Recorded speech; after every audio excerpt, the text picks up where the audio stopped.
Ассаламу алейкум, урматтуу мекендештер, арбаңыздар, урматтуу мекендештер. 2-3 күндөн бери коомчулуктун көйгөйүн бушайман кылган Темирязев районундагы Бодрость банясынын тегерегинде болуп атат.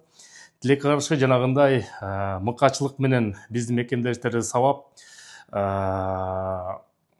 омон тараптан, собор тараптан ушундай бир абдан жаман окуя болду. Эми ошо боюнча азыр биздин өзүбүздүн объективдүү, субъективдүү оюбузду айтып коелу. Бул жерде биринчи айтып кетчү нерсе, 10-нан 11-не чейин ошол эки окуя болду.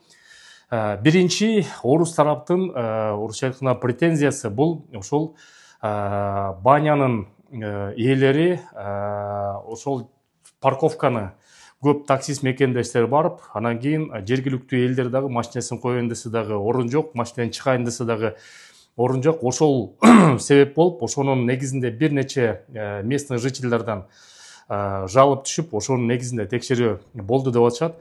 Андан тышкары ошол баняда иштеген чет элдик жарандар, алардын ичинде азыр кыргызстандыктар жана өзбекстандыктар да иштептир деп айтылып атат. Аны дагы биз тактайбыз. Ошо миграциялык жаатында документтери туура эмес болгондуктан, үчүнчүдөн болсо ар бир ошол келген кардардан, баняга келген кардарлардан налог төлөбөстөн акчаны наличка алчу экен деп ошондой да сөздөр чыгып атат. Эми бул орус тараптын айткан сөздөрү. Кыргыз тарап эмне кылып атат?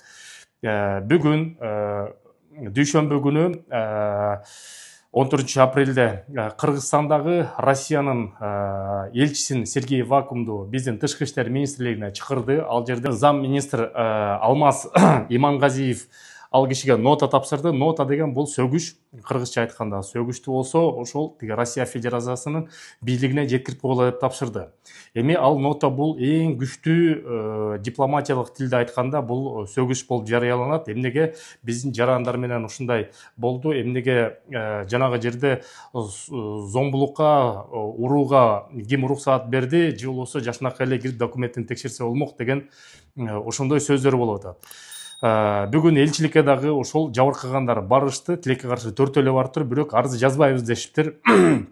Арызы жазса жакшы болмок. Эми элчилик жана материалдарын баарын топтоп туруп, башкы прокуратурага кат жөнөтүп атат. Ошо башкы прокуратураны ошол факты боюнча текшерип бергиле деп.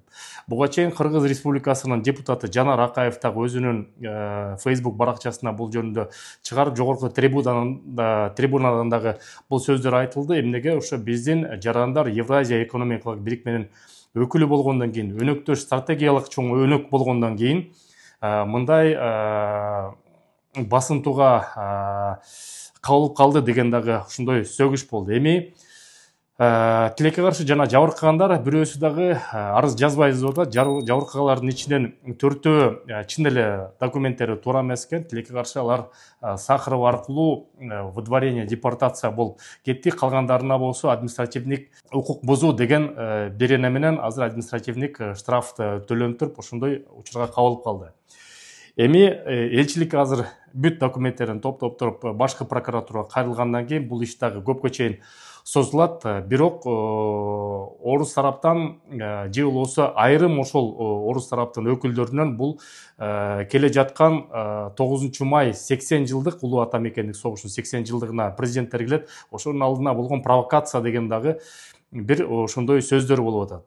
Эми бул жагын убакыт көрсөтөт, көрүп туралы. Анан кийин жанагы баняны ачкан биздин жарандар, эмнегедир биздин ишкер мекендештер көп эле өзүнүн ресурстарын, өзүнүн акчаларын кайра эле ошо кыргыздарга ориентир алган бизнеске ачканга сала берет.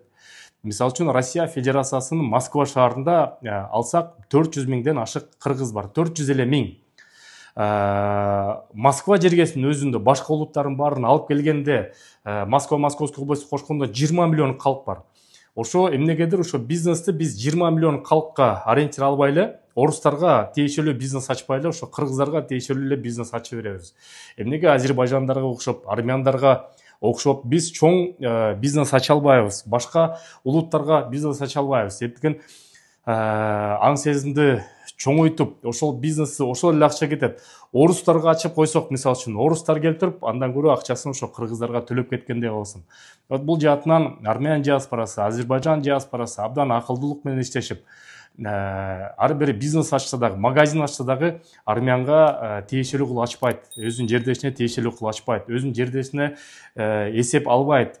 Бул башка улуттардын акчасын алганга аракет кылат. Ошол үчүн көп ишкер мекендештерди учурдан пайдаланып дагы кайрыла кетейин.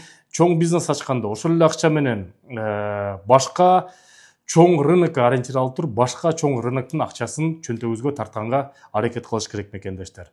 Эми бул жаатынан көрөбүз, Кудай буйруса, жыйынтыгы кандай болот.